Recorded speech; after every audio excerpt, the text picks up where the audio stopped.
He's a professor of economics at Yale University and a former president of the Econometric Society and the European Economic Association. He's a leading expert on the economics of household, parenting, and childhood development. Earlier today, he gave a talk here at the FAIR Midway Conference in Northern Norway on the importance of subjective expectations on future income. Welcome to Coffee with Orazio Attanasio. Today you gave a very interesting talk here to the audience at the Midway Conference. Tell us about the main insights from that lecture. Yes. First of all, I should say that it's been a real pleasure to be here these 2 days. It's a wonderful place. Plus, as usual, FAIR is a very exciting environment for discussions, for meeting other researchers. So I'm very, very pleased to be here. Today my specific talk was about how to use data on subjective expectations that people hold about their future income. And this is a research area that has been now growing for a number of years. Chuck Bansky has been very prominent in pushing the use of this type of data, where rather than assuming something about the relationship between people, say income in today's case, and people's expectations about future income, you ask them directly. And then what we try to do in that paper is to say, how do we use those specific answers to questions to model people's perceptions about their income in a structural way. And there is lots of interesting econometric issues there. But what I want to stress is 2 things. First of all, in this specific example of income expectations, using that data rather than more or less arbitrary assumptions about people's expectations allows to work with less restrictive models to make weaker assumptions about people's perceptions and expectations. For instance, we don't need to assume rational expectations. Moreover, you can distinguish between heterogeneity versus variability. Because if you just have data on people's income, there will be lots of variability, but you don't know what part of that variability is unexpected to people and what part is already where they are expecting it. Instead, where you elicit directly the data on subjective expectations, you have a real measure of the degree of uncertainty, if you do it properly. And I guess these can be important for people's choices of education, careers, and so on? Or? That, in the particular examples today, there were data from developing countries, so they're definitely very, very important for investment choices that people make in agriculture and the like, or their need for some type of insurance. If there is lots of uncertainty, and there is not much correlation across people, there is scope for insurance, either formal or informal. So those are examples from developing countries, India and Colombia. However, this type of data are now being collected systematically in developed countries. For instance, at the New York Fed in the US, there is a beautiful data set that people that have been collected since 2013, so it's almost 10 years, where individuals are asked systematic questions about their expectations about the future. From an econometric point of view, this is also important. As I mentioned briefly in my talk, because allows you to do the econometrics under less restrictive assumptions. What kind of policy implications can you draw from this? So do people have wildly incorrect expectations about future, so you can correct them and make them put them on a more realistic career path, or make it more realistic investments? Okay, one important limitations we need to be aware of. It's very difficult to test for rationality, for unbiasedness, unless you have very long time series of this data. So I guess we'll have to wait for a few years. Because, suppose that in a given year, you find that everybody makes a mistake. Now, it could be that they are all biased, or it could be there is an aggregate shock that hits everybody. And then, yeah, they're all wrong, but for a reason. There is a earthquake or whatever, or COVID. Who was expecting COVID? Nobody. So that's difficult to judge. Having said that, I think the use of this data is very useful. Now people use mathematical models to understand individual behavior. And if you can input systematically and rigorously this type of expectations within the models, and so to inform the model's individuals in a specific way, then these models become much more useful. Rather than imposing, say, rationality or imposing a certain process of income expectations, you can be much more direct. And therefore, the need for insurance, the need for protection becomes much more salient, much more realistic. What made you interested in this topic of expectations of income? That's one, is part of a much wider research agenda and thoughts that I've been having in the last few years. I think that the profession, as economists, we have been very narrow in defining the type of measures that we can use in a meaningful way in economic analysis and research.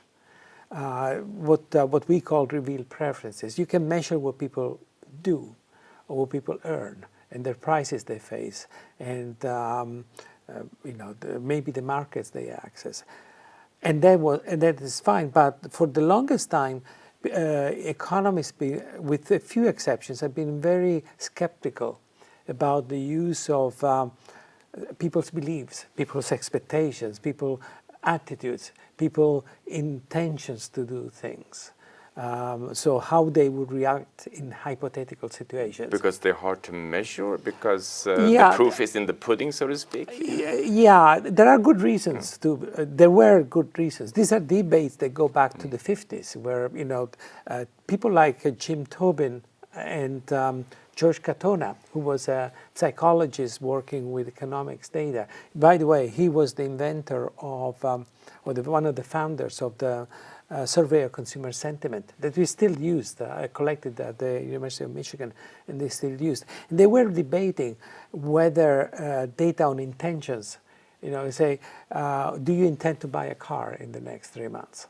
And Tobin and others, including Friedman, including a number of famous economists, Samuelson was saying we have to use revealed preferences. We can measure what people do. And there were good reasons, because this data are difficult to measure. They could be biases induced by the way you design the measure, the way you ask the questions, and the like. That's all true. Having said that, I think we are missing out on some really useful information. Now, if you go out, yesterday, we saw one of the keynotes was by Stephanie Stancheva, and she presented this beautiful analysis of data on people's attitudes towards redistribution and migration and all that, and that goes in that direction. Now, in the discussions at the end of the talk, it was pretty clear that we need to validate those measures, because you ask people questions, but you want to be sure that you interpret correctly what they're saying. So I'm completely in favor of developing research instruments that allow us to measure wider concepts than revealed preferences. However, we should validate them consistently and carefully. And B, we should probably use them in conjunction with choice data. And so that's some of the work we have been doing with collaborators from FAIR. Ingvild Almas has been very prominent in this thing, and others. We are working and by the way, the work that Ingvild has been doing with Bertil and Alex has been fantastic in this sense. But we have been doing piloting measures of tastes that people have, palliative measures of people beliefs and people or bargaining power within the marriage. We've been doing this in Tanzania.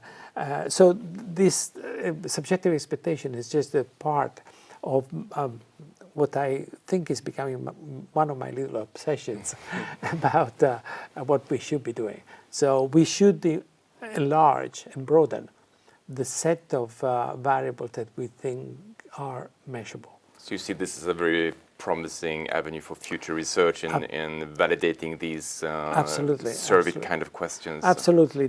To first design the questions in an interesting way, possibly using hypothetical scenarios, possibly using lab in the field experiments, like you guys do at FAIR, and then validating all of them and using them in conjunction with choice data, with actual data.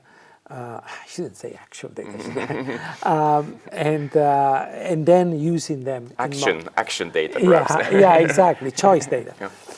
And then using this data in structural model of economic behavior. I think that's a very, very promising research agenda. So, looking into the future, let's say the next 5 years, where do you see yourself putting in the main chunk of your efforts and your resources, research-wise? Yeah, I've been doing a lot of work in developing countries, and in particular on issues related to child development. Now, the two questions you should ask me immediately: what is an economist doing with child development? That's one of the major investments. I'm doing it myself, so I'm not going to ask that one. And, we heard from Heckman the importance of these type of things. And then how does that relate to my previous measurement discussion? And relates because I'm becoming more and more convinced that when we've been pushing a lot of parenting intervention, and so we think that parents should be induced to behave in ways that they might be a bit different from their current behavior. But in order to do that effectively, you need to understand what are the drivers of that behavior. And an important drivers of that behavior is their beliefs in the process of child development, which might be distorted, and therefore you need to measure it directly.